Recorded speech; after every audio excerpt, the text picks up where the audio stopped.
Graça e paz, queridos. Vamos meditar hoje um pouco sobre a importância de orarmos no Espírito. Wagner, o que é orar no Espírito? Vamos responder pela palavra. 1 Coríntios capítulo 14. Os irmãos conhecem que esse capítulo fala acerca da ordem no culto, fala acerca da importância de orarmos em línguas, mas não no culto público, no nosso secreto, consigo, conosco e com Deus. E o apóstolo Paulo estava equilibrando a igreja dos Coríntios, porque eles almejavam os dons. E antes de mais nada, orar em línguas não faz parte dos 9 dons do Espírito. Embora temos variedade de línguas, interpretação de línguas, mas o orar em línguas em si não faz parte desses 9 dons, no sentido de que o Espírito distribui conforme Ele quer. Orar em línguas é um dom nosso devocional para todo cristão. O apóstolo Paulo, no mesmo contexto, ele fala: eu quero que todos orem em línguas. Mas, no contexto público, na reunião dos cristãos, se não houver intérprete, deve ficar calado, falando consigo e com Deus. Então, não é porque tem acontecido nos meios cristãos muito desequilíbrio nesse assunto, todo mundo falando em línguas, à torta e à direito nas reuniões, sem interpretação, essa bagunça que precisa ser organizada pela palavra. Não é por causa disso que nós devemos pegar isso aqui, essa dádiva maravilhosa, e jogarmos fora. Amém, queridos? Então, nós como cristãos, nascidos de novo, com a habitação do Espírito de Jesus Cristo, nós temos que orar em línguas, queridos. Isso é muito importante. É tão importante que Jesus falou para os apóstolos e também os quase 120 que estavam lá reunidos antes da descida do Espírito, no dia de Pentecostes, falou para eles não se ausentarem de Jerusalém, não fazerem nada até que do alto fossem revestidos de poder. E o sinal que comprovou que eles foram capacitados para poder anunciar a palavra foi exatamente as línguas estranhas. Amém, queridos? Então, vamos meditar aqui 1 Coríntios 14, versos 14 e 15, e vamos ver o que é orar no Espírito. 1 Coríntios 14, versos 14 e 15. Pois se eu oro em línguas, o meu espírito ora, mas a minha mente fica infrutífera. Então, que farei? Orarei no Espírito, mas também orarei com o entendimento. Percebeu uma diferença clara de orar no Espírito e orar no entendimento?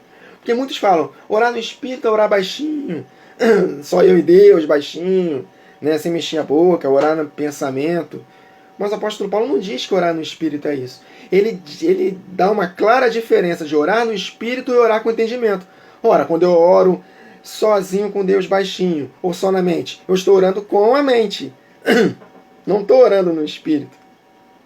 Então ele diferencia. Vou ler de novo com os irmãos. Então, que farei? Orarei no Espírito, mas também orarei com entendimento. Então, num contexto de orar em línguas, se ora em línguas, o meu espírito ora. Que farei então? Orarei no Espírito, que a minha mente não participa, mas também orarei com entendimento. Claríssima, claro essa diferença, né, meus irmãos? Então, tendo esse entendimento que orar no Espírito é orar em línguas, Efésios capítulo 6, versos 10 a 18. Finalmente, irmãos, fortaleçam-se no Senhor e na força do seu poder. Vistam toda a armadura de Deus, para poderem ficar firmes contra as ciladas do diabo, pois a nossa luta não é contra a carne ou sangue, mas contra os principados e potestades, contra os dominadores deste mundo de trevas, contra as forças espirituais do mal nas regiões celestiais. Batalha espiritual.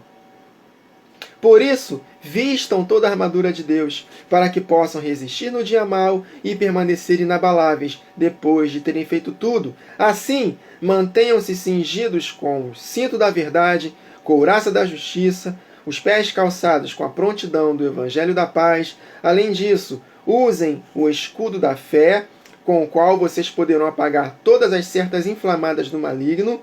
Usem o capacete da salvação e a espada do Espírito, que é a palavra de Deus. Então, como é que nós nos vestimos dessa armadura? E ele continua, o contexto continua. Orando no Espírito em todas as ocasiões, com toda oração e súplica, tendo isso em mente, estejam atentos e perseverem na oração por todos os santos. Então, se orar no Espírito é diferente de orar no entendimento, orar no Espírito é orar em línguas, nós vestimos as armaduras de Deus, orando em todo o tempo. Algum tempo atrás eu recebi esse entendimento, ele é maravilhoso. A oração em si, ela não é uma armadura, ou faz parte de uma das armaduras, das armas, né? Não. A oração é a própria guerra. Então nós usamos as armaduras orando. E ele fala, a primeira coisa aqui, orando no Espírito em todas as ocasiões. Como é que nós oramos em Espírito em todas as ocasiões? Como é que nós oramos sem cessar em todas as ocasiões? Quando nós temos um estilo de vida de orar em línguas. Porque orar em línguas é um dom para nós e Deus somente. Quem ora em línguas fala consigo e com Deus. Né? Então, queridos, a nossa mente não participa, mas nós, pela fé, estamos orando no Espírito. A língua dos anjos, queridos. É muito importante orarmos em línguas. Depois os irmãos leem lá 1 Coríntios 14 todo, e vocês vão compreender que orar em línguas edifica a nossa fé, damos graças a Deus bem. Né? Nós oramos de fato uma oração perfeita. Nossa mente não participa, mas o nosso espírito ora. Amém? Fala segredos com Deus, mistérios com Deus. Falamos das grandezas de Deus. Coisas do mundo do espírito trabalham a nosso favor, queridos, quando nós oramos em línguas. Claro, se nós temos uma vida de santidade, uma vida de obediência à palavra. Amém? Então nós oramos em línguas, orando no Espírito. Orar no Espírito é orar em línguas. Vou ler de novo, 1 Coríntios 14, 14 e 15. Pois se oro em línguas, o meu espírito ora, mas a minha mente fica infrutífera. Tem uma diferença, orar no Espírito e orar na mente. Então o que farei? Eu vou fazer os dois. Eu vou orar no Espírito, mas também orarei com entendimento. Não se conforme, queridos, em só orar com entendimento. Ore também em línguas. É para todos nós, todos. Vou falar aquilo que eu falei no início. Um dos dons do Espírito, que o Espírito distribui conforme Ele quer, é a oração, variedade de línguas e interpretação de línguas. Agora, orar em línguas em si é para todos, queridos. É para todos. Amém? E o apóstolo Paulo ainda termina, né, o contexto lá de 1 Coríntios 14, não proibais o falar em línguas. Proíba na igreja, a menos que haja intérprete. Agora, no seu secreto com Deus, o apóstolo Paulo fala lá, né, eu dou graças a Deus que oro em línguas mais do que todos vocês.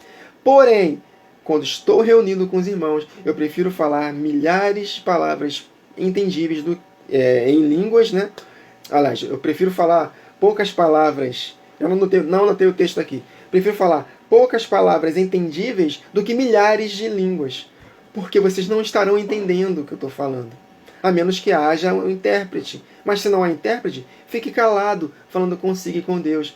Esse dom é para você não falar para pessoas, é para falar para Deus. Se falar para pessoas, tem que haver intérprete.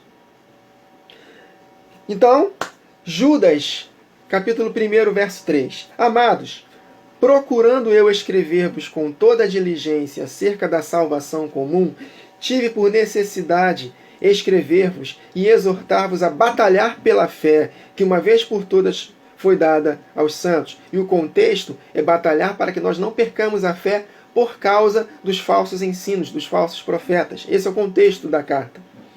E nesse contexto, no verso 20, mas vós, amados, edificando-vos a vós mesmos sobre a vossa fé santíssima, que você precisa batalhar por ela, para que você não perca por causa dos falsos profetas, edificando-vos sobre a vossa fé santíssima, de que maneira? Orando no Espírito Santo.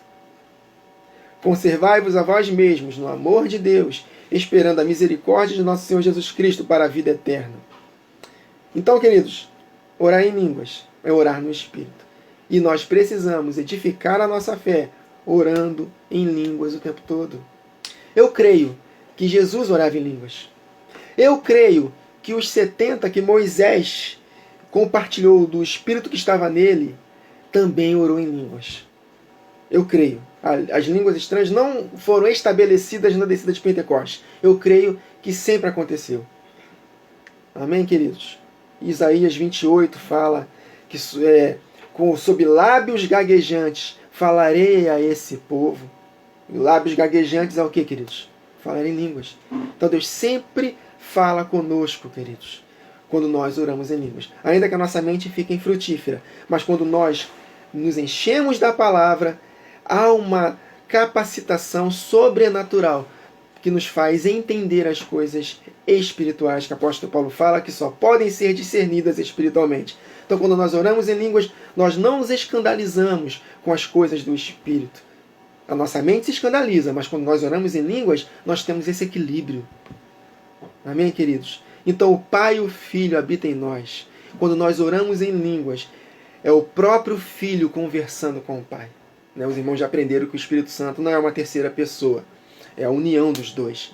Quando Jesus esteve nesta terra, era o próprio Pai. Mas quando Jesus foi assunto aos céus, ele foi restaurado com a glória que ele tinha com o Pai antes da fundação do mundo. Então o outro Consolador, podemos dizer, é diferente do Consolador que estava com Jesus. O que estava com Jesus era só o Pai, o Espírito do Pai. Hoje, o outro Consolador é o próprio Filho unido ao Pai se manifestando em nós. Então, quando nós oramos em línguas, é o próprio Filho orando conosco.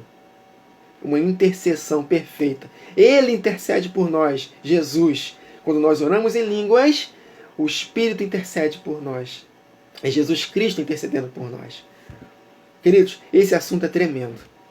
Então nós precisamos compreender que orar no Espírito e orar com entendimento é diferente, porque o apóstolo Paulo falou. Para terminar, vou ler novamente 1 Coríntios 14, 14 e 15.